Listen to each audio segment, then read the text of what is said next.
Welcome to SYN-Me-A-EGG YouTube channel, home of 2 Army veterans, where we allow you to see exclusive content. Our business provide fresh chicken eggs. We keep our bees treatment free. Come on and march with us as we lead our bees with a smile and arm our chickens that has delicious eggs that keep you coming for more.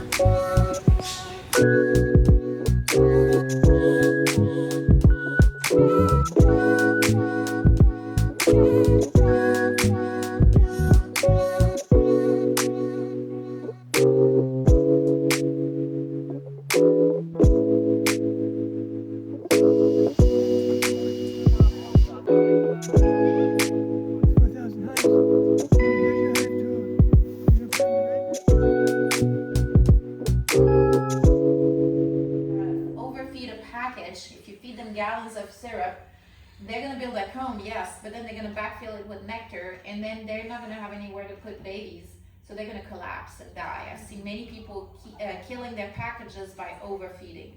Okay, so YouTube is, a great advisor of feed, so just be careful.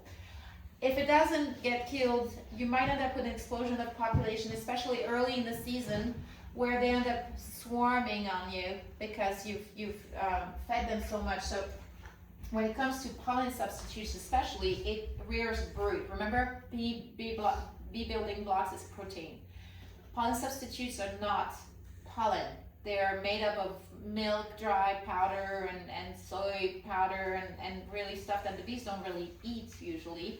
But commercial beekeepers use the pollen substitutes to prep and brood up their bees before migratory contracts, before taking them to California. And so it's a very specific use that's not helpful if you have natural pollen out there. The bees will not benefit from any pollen substitutes at that point. And here in Central Texas, we have pollen pretty much all year round. So you don't need to feed those. You're not a migratory beekeeper. And if you do feed your bees pollen substitutes, you encourage the bees to brood out of the normal cycles of expansion.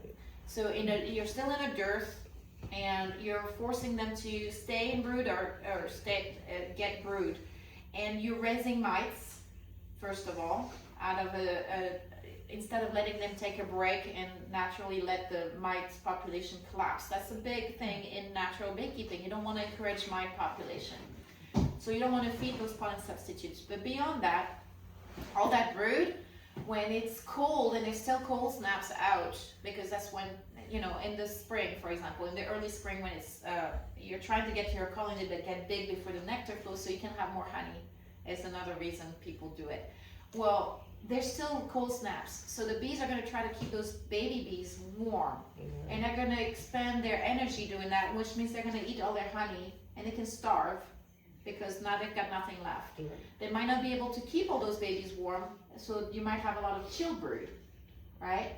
And then, but let's say that all that is fine, and they make it, and now they're getting swarmy in like February or January. And now you have the queen, that beautiful queen that's made it. She's like, oh, I'm gonna find another home. Maybe not. But then worse, the bees that you're left with, because she's gonna leave with a whole bunch of bees that you're probably not going to catch because you're not attuned to the fact that they're going to swarm in January. Now you've got a new virgin queen that's going to have almost no boyfriends to go mate with, right? And so because it's not the season. So you're going to be left with a poorly mated queen, half of your bees, and just probably problems instead of getting ahead of the curve. So it's a dangerous game to play.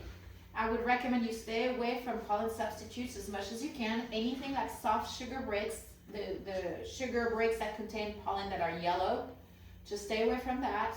A lot of it has all kinds of different ingredients like chamomile, essential oils, all kinds of things anyway. So it's not good for the bees, and you can create some real issues there. So that's what starvation looks like. They've gone through their whole food and died in the comb. That's really sad. And like I said, you have mite infestations. So you have to be very careful.